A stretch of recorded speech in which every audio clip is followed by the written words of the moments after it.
నమస్తే, నేను Sahasra. Welcome to KTV Telugu. N convention కూల్చివేతపై పలు రకాల వార్తలు అయితే బయటకు వస్తున్నాయి.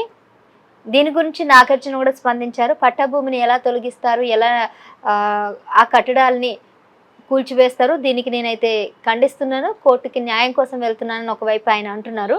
కానీ మరోవైపు నాగార్జునకి ఎవరు కూడా ఇప్పటివరకు మద్దతు అయితే తెలిపలేదు. కరెక్టే చేస్తున్నారు అన్నట్టు అటు ప్రజల నుంచి కూడా జవాబు వస్తుంది. మరి ప్రభుత్వం కేవలం నాగార్జునని టార్గెట్ చేసిందా?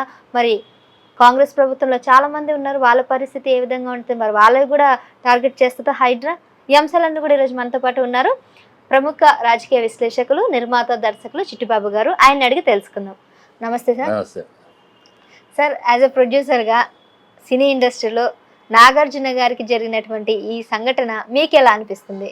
ఇప్పుడు నాగార్జున విషయంలో ప్రభుత్వం తీసుకున్న నిర్ణయం మేజర్ బేసిక్గా వాళ్ళు చెరువులు కబ్జా చేసిన వీటిలన్నింటినీ కూల్చాలి అన్నది దాంట్లో తప్పులేదమ్మా. ఎందుకంటే చెరువులు కబ్జా చేయటం, చెరువుల మీద ఇల్లు కట్టేయటం వల్ల వాటర్ అనేది అక్కడే ఆగిపోవటం, పెద్ద వాన ఏదైనా వస్తే మొత్తం కాలనీ మునిగిపోతుంది.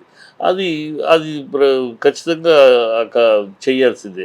లేకపోతే అది ప్రజా అవసరం. ప్రజలకి ఇప్పుడు చిన్న వాన వస్తేనే అక్కడక్కడ ఎందుకు నీళ్ళు ఆగిపోతుందంటే ఈ చెరువులు కాలువలు కబ్జా చేసేసి దాని మీద కట్టేసేసి దాంతో నీళ్ళు వెళ్ళే ప్రవాహం ఎక్కువ కుండపోతూ వర్షం కురిస్తే నీళ్ళు ఆగిపోయి ఎక్కడెక్కడ రోడ్లు మునిగిపోతుంది.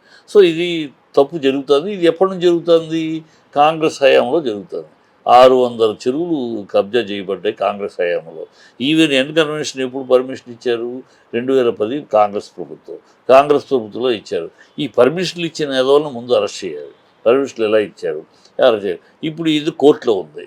కోర్టులో ఉండగానే నువ్వు కూల్చడానికి నోటీసు కూడా చేయదు. మరి అదే మీ కిరణ్ కుమార్ రెడ్డి తమ్ముడు అదే అయ్యప్ప సొసైటీలో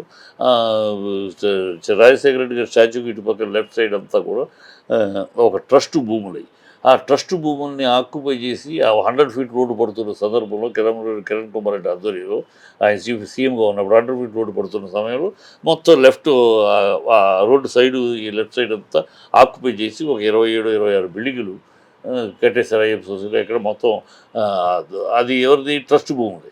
ట్రస్ట్ భూములు వీళ్ళు పవర్ అధికారులు ఉన్నారు కానీ ఆక్యుపై చేసి కట్టేశారు.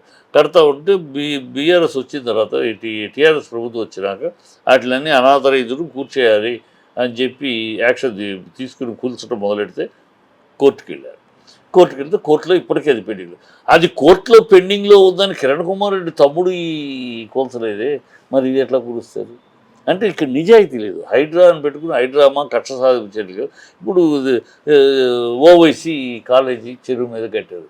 కూల్చు దమ్ముంటే నువ్వు నిజంగా మెసమన్న మొగాడివి అయితే సవాలు విసురుతున్నావు కదా, కూల్చు. అది క్లియర్గా శాటిలైట్లో చూపిస్తుంది.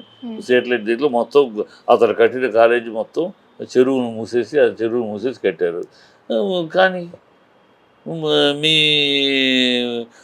పొంగులేటిది శాటిలైట్లో చూపిస్తుంది, ఆయన ఫామ్ హౌస్. అది కూల్చు, అందరినీ కూలిస్తే న్యాయం అని మీకు అనిపిస్తుంది? అంటే వాళ్ళు ఏం చెప్తున్నారంటే, ఒకవేళ మా నిజంగా అక్రమ కట్టడాలు అయితే మేము సిద్ధంగా ఉన్నాము, కూల్చేయండి అని వాళ్ళు చెప్తున్నారు, ఓపెన్ బహిరంగంగా చెప్తున్నారు. ఇప్పుడు అసలు విషయం ఇది కాదమ్మా. ఈ కూల్చుడు గిల్చుడు అంతా హైడ్రామా అంతా గొడవ, చిన్న డ్రామా. ఏంటంటే ఇప్పుడు సూట్ కేసులు కావాలి, అధిష్టానానికి సూట్ కేసులు పంపించాలి. సూట్ కేసులు పంపించాలంటే ఒక పక్క రెండో కృష్ణుడిగా రెడీ అవుతున్నాడు కోమటిరెడ్డి వెంకటరెడ్డి. ఆల్రెడీ ఇండస్ట్రీస్ ఉన్నాయి, అతనికి మంచి లాబీ, పెద్ద సర్కిల్స్ ఉన్నాయి. సో అతను ఘనమైన సూట్ కేసులు అందివ్వగలడు అధిష్టానానికి. రెండో కృష్ణుడిగా రెడీ అవుతున్నాడు. ఆ రెడీ అవుతుంది, దాన్ని అడ్డుకోవాలి, దాన్ని అధిగమించాలంటే తను ఇంకా బలమైన సూట్ కేసులు అక్కడ ఇవ్వాలి.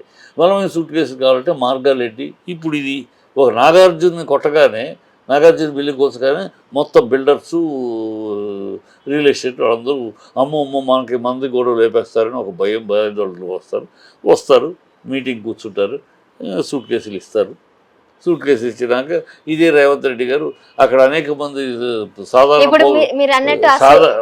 సాధారణ పౌరులు కూడా ఉన్నారు కనుక వాళ్ళకి టైం ఇస్తున్నాం, రెగ్యులరైజ్ చేసుకోండి, రెగ్యులరైజ్ చేసుకోవడానికి మీకు టైం ఇస్తున్నాం, దాని ప్రకారం పెనాల్టీ కట్టి రెగ్యులరైజ్ చేసుకోండి అని ఒక స్టేట్మెంట్ సార్ ఇచ్చేస్తారు. రెగ్యులరైజేషన్ చేసుకుంటే రావాల్సిన ముప్పు అంతా ఆగుతుందా? చెరువులన్నీ వల్ల ఇళ్ళకి ఇబ్బంది అవుతుందని అంటారు. రెగ్యులేషన్ చేసుకుంటే అది ఆగుతుందా? అదే అదే చేస్తారండి, చేయబోయేది అదే. దీనివల్ల ప్రాబ్లం లేదు, అక్కడ డ్రైనేజ్ దీన్ని సవ్యంగా చెత్త పూడికి తీసేస్తే అది సరిపోతుంది, ఇట్లా ఏదో చెప్తారు. చెప్పి ముందు మూటలు కావాలి ఇలా ఒక్కొక్కళ్ళని బెదిరించడం. ప్రభుత్వం దగ్గర మూటలు లేవంటారా? ప్రభుత్వం దగ్గర మూటలు సరిపోదమ్మా, బయట నుంచి కలెక్షన్ అయితేనే, ప్రభుత్వం డబ్బు ఇవ్వలేవు కదా.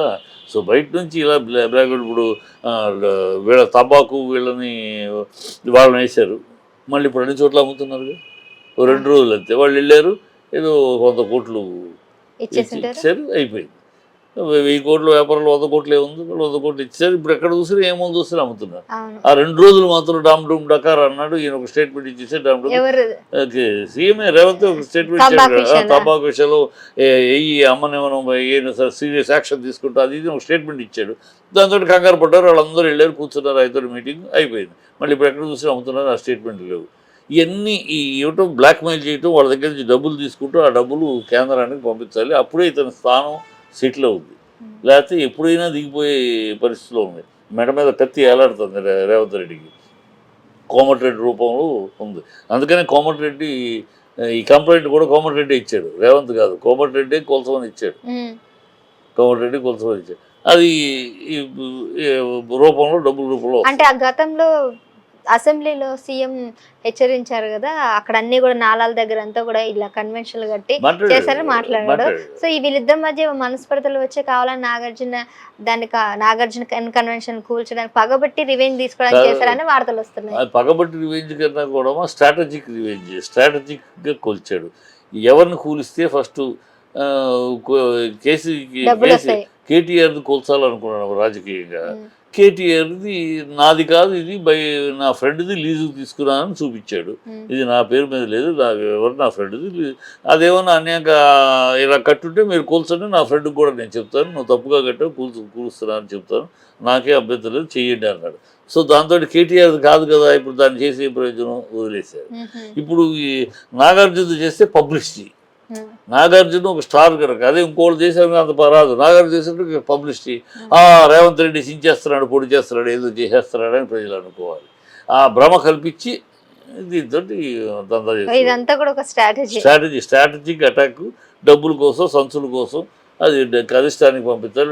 వాళ్ళ రూలు, కాంగ్రెస్ ప్రభుత్వం ఏ స్టేట్లో ఉన్నా కూడా వాళ్ళ రూల్, వాళ్ళ పాలసీ ఏంటంటే వాళ్ళ అక్కడ నుంచి సూట్ కేసులు వెళ్ళాలి. రాజశేఖర రెడ్డి గారి పీరియడ్లో కూడా మీకు గుర్తుంటే, రాజశేఖర రెడ్డి గారి పీరియడ్లో కూడా దిగ్విజయ్ సింగ్ స్పెషల్ ఫ్లైట్లో వచ్చేవాడు. సూట్ కేసులు వచ్చేటప్పుడు ఒక సూట్ కేసుతో వచ్చేవాడు, వెళ్ళేటప్పుడు 7 సూట్ కేసులు వెళ్ళాయి. ఏమిటి ఎందుకు 7 ఎవరు ఆ సూట్ కేసులు అని చూశారు, ప్రజలకు తెలుసు, ఇచ్చేవారు. అది 3 నెలలకు ఒకసారి రావటం, అతను వచ్చే సూట్ కేసు, అదే అలవాటు.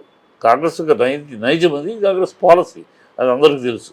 సో ఇప్పుడు ఆ సూట్ కేసులు పంపించేది కొంచెం తగ్గింది, ఎందుకంటే ఇతనికి పాప అనుభవం లేదు, ఇతనికి ఇండస్ట్రీలు పరిచయం లేవు, సడన్గా ముఖ్యమంత్రి అయ్యాడు కదా, అంతకుముందు మంత్రి కూడా కాదు కనుక అతను ఇవన్నీ లింకులు లేవు, కోమటిరెడ్డి కొన్న లింకులు లేదు. ఇప్పుడు ఆ లింకులు లేకపోయినా ఇప్పుడు బ్లాక్ మెయిలింగ్ తోటి చేసుకుని పంపిస్తారు, ఇదే కారణం, ఇంకంతకన్నా లేదు. అదే నిజమైతే అతను చిత్తశుద్ధి ఉంటే ఫస్ట్ పొంగులేటిది పగలు కొడతాడు.